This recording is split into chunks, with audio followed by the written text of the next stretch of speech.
नमस्कार दोस्तों, आज की वीडियो एक बहुत ही खास मेहमान के लिए है हमारे, जो कि पाकिस्तान से बिलोंग करते हैं और पाकिस्तान में बलूचिस्तान से बिलोंग करते हैं। तो बलूचिस्तान का नाम आपने सुना होगा।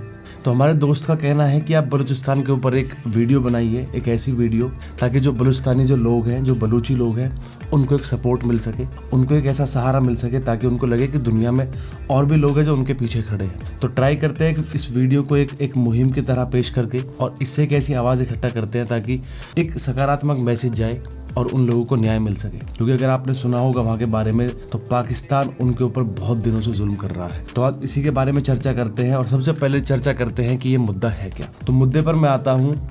बात है इंडिपेंडेंस के टाइम की, जब हमारा देश आज़ाद हुआ था। उस वक्त पाकिस्तान तो बना नहीं था, तो ये जो इलाका है बलूचिस्तान का, ये उस वक्त तक इंडिपेंडेंट था। लेकिन 1870 के बाद अंग्रेजों ने इसके ऊपर भी अपना हक जमा लिया था, तो ये उनके अधीन था।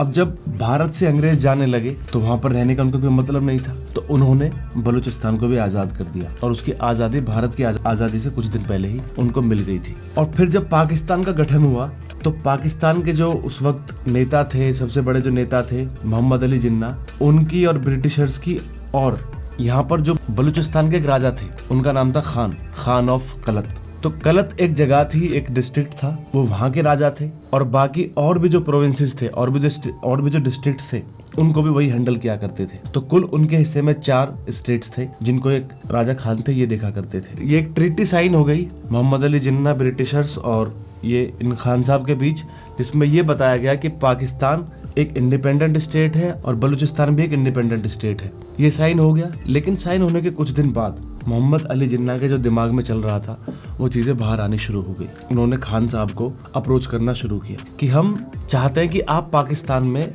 जुड़ जाएं, आप पाकिस्तान से विलय कर लें और आप भी पाकिस्तान का एक स्टेट बन जाए। तो राजा ने कहा कि मैं ऐसा नहीं कर सकता जैसा आप कह रहे हैं, लेकिन मैं कुछ चीज़ों पर आपके साथ सहमत हो सकता हूँ। जैसा कि मैं आपके साथ अपनी डिफेंस मिनिस्ट्री शेयर कर सकता हूँ, फॉरेन मिनिस्ट्री शेयर कर सकता हूँ, और जो कम्युनिकेशन का डिपार्टमेंट है वो आप हैंडल कर सकते हैं। लेकिन मोहम्मद अली जिन्ना को सारा बलूचिस्तान चाहिए था, तो वो इस ताक में जुट गए कि कैसे उनसे ये सारा हथियाया जाए। उन्होंने बार बार उनको अल्टीमेटम दिया कि आप मिलो, आप ये करो, प्यार से समझाया, लेकिन खान साहब इसके लिए राजी नहीं हुए। फिर एक दिन उन्होंने लेटर भेजा, तो खान साहब ने रिप्लाई किया कि मैं मिलने नहीं आ सकता, लेकिन मैंने आपका प्रस्ताव अपने जो पार्लियामेंट है उसमें भेज दिया है। खान साहब के राज्य में 2 पार्लियामेंट चला करती थी। पहली का नाम था दल उल उमारा और दूसरी थी दल उल आवाम। तो उन्होंने अपने सदनों से कहा कि आप ये तय करिए कि हमें पाकिस्तान में जाना चाहिए नहीं।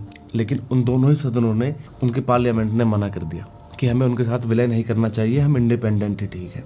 मात्र 227 दिन ही हुए थे इनको इंडिपेंडेंट हुए ब्रिटिशर्स के जाने के बाद। लेकिन मोहम्मद अली जिन्ना ने, ये जो खान साहब थे, इनको किडनैप किया, कराची लेकर गए और बंदूक के दम पर इनसे साइन करा लिए और बलूचिस्तान को पाकिस्तान का हिस्सा बना दिया। और जब से बलूचिस्तान पाकिस्तान का हिस्सा बना, तब से ही वहाँ पर ये मारा मारी शुरू हो गई। पाकिस्तान ने वहाँ पर अपना आधिपत्य जमाने के लिए, अपना राज जमाने के लिए सारे हथकंडे अपनाए, लेकिन बलूचिस्तान के लोग समय समय पर आवाज़ उठाते रहे। 1948 में दंगा हुआ, 1959-60 में हुआ, 1962-63 में हुआ, फिर 73-74 में हुआ। उसके बाद ये होते रहे। फिर 2006 में एक बहुत बड़ा इन्होंने एक इंसर्जेंसी की, औरतों के साथ रेप, मासूम बच्चों के साथ रेप, किडनैपिंग, किसी का बेटा गायब, किसी का बाप गायब, किसी की माँ गायब, किसी की बहन के साथ गलत काम, मतलब जो भी इनसे किया गया इन्होंने किया। यहाँ तक कि जो दूसरे देश थे, क्योंकि बलूचिस्तान की जो बाउंड्री है वो ईरान और अफगानिस्तान को भी टच करती है, तो इन्होंने ईरान से भी सहायता ली।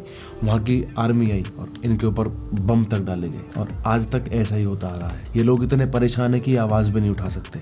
जब भी किसी ने आवाज़ उठाई, सीधे मौत के घाट उतार दिया, और वो भी बेरहमी के साथ। कुछ लोग भागकर विदेश चले गए, वहाँ पर भी उनको नहीं बख्शा, वहाँ पर भी उनको मारा। तो आज बलूचिस्तान के जो लोग हैं उनकी हालत बहुत ख़राब है और उनके लिए कोई आवाज़ नहीं उठा रहा है। जो लोग आवाज़ उठाते भी हैं, उनकी आवाज़ या तो सुनी नहीं जाती या फिर दबा दी जाती है। अब दूसरी बात करते हैं कि पाकिस्तान क्यों विकास नहीं करता इस क्षेत्र का, बलूचिस्तानियों का, और क्यों इसे छोड़ना नहीं चाहता। तो छोड़ने के पीछे का जो कारण है वो ये है कि बलूचिस्तान के अंदर जो रिसोर्सेज है उससे पाकिस्तान की इकोनॉमी को एक बहुत अच्छा ग्रोथ मिलता है, क्योंकि बलूचिस्तान रिसोर्सेज से भरपूर है। यहाँ पर खनिज पदार्थ बहुत हैं, जैसे कि हाइड्रोकार्बन गैसेज, जैसे कि यूरेनियम, कॉपर, गोल्ड, ये सब यहाँ पर बहुत भारी मात्रा में मिलते हैं।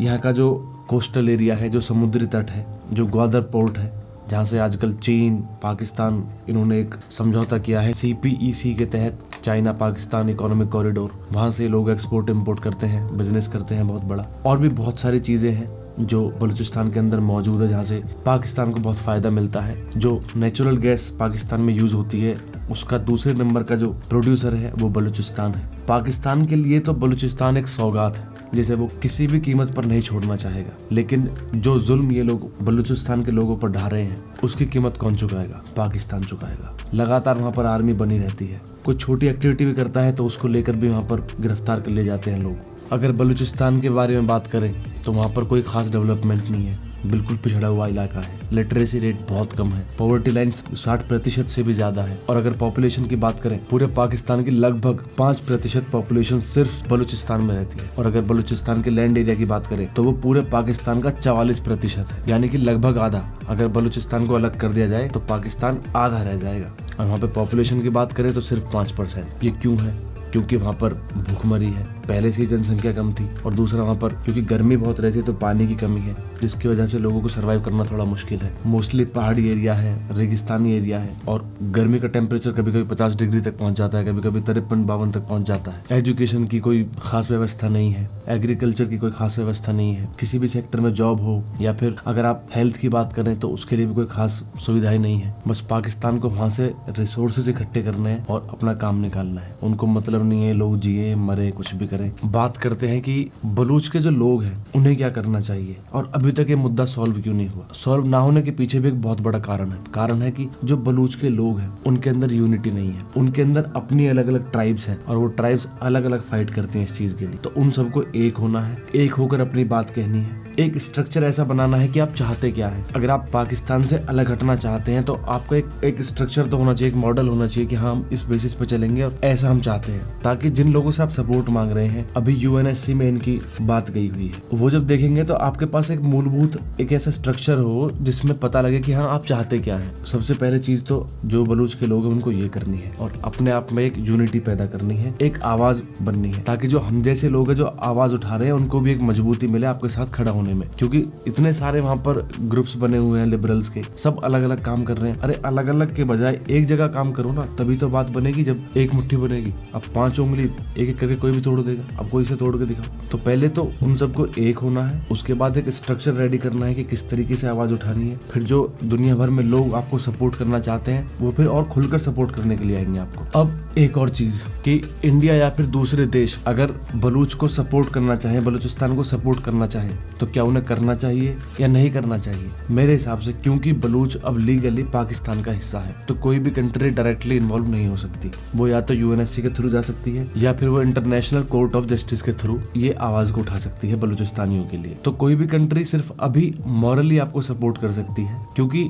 सीधे सीधे किसी के लिए भी पॉसिबिलिटी नहीं है। क्योंकि आपने देखा पाकिस्तान आपका दुश्मन है, वो आपके ऊपर जुल्म ढा रहा है। ईरान से उसने सपोर्ट लिया आपको मारने में, चीन ऑलरेडी उनके साथ है। तो जिन लोगों के रिश्ते चीन के साथ अच्छे हैं या फिर ईरान के साथ अच्छे हैं या फिर पाकिस्तान के साथ अच्छे हैं, वो उनसे दुश्मनी क्यों लेंगे? तो हो सकता है कोई आपको डायरेक्टली सपोर्ट ना कर पाए, इनडायरेक्टली आपको सपोर्ट कर सके, मोरली आपको सपोर्ट कर सके। कहने वाली बात यह है कि आपके ऊपर जुल्म जब थमेगा, जब आप अपनी एक आवाज बनाओगे, अपनी मुट्ठी मजबूत करोगे। बहुत जुल्म हुआ है इन लोगों के ऊपर, बहुत ज्यादा ज्यादती हुई है, क्योंकि और भी देश है जहाँ पर ऐसे मुद्दे हैं, इंडिया के अंदर भी है, नक्सल्स हैं, उनकी हमेशा सरकार के साथ लड़ाई होती रहती है, लेकिन कभी उनके ऊपर बमबारी नहीं की गई, कभी इस तरीके के उनके ऊपर हमले नहीं किए गए, किसी और की मदद लेकर उनके ऊपर ऐसा आघात नहीं किया गया। तो बेहतर होगा कि पाकिस्तान इसके बारे में सोचे, वहाँ के जो नेता हैं वो इसके बारे में सोचे और पाकिस्तान के अच्छे भविष्य के बारे में सोचे कि क्या उनके लिए बेहतर रहेगा। क्योंकि जिस राह पे वो चल रहे हैं, लोगों को तड़पा रहे हैं, इससे मुझे नहीं लगता कि कोई एक अच्छा फ्रूटफुल आउटपुट निकल कर आएगा। तो उम्मीद करता हूँ कि इस वीडियो में कुछ मैं समेट पाया हूँ और एक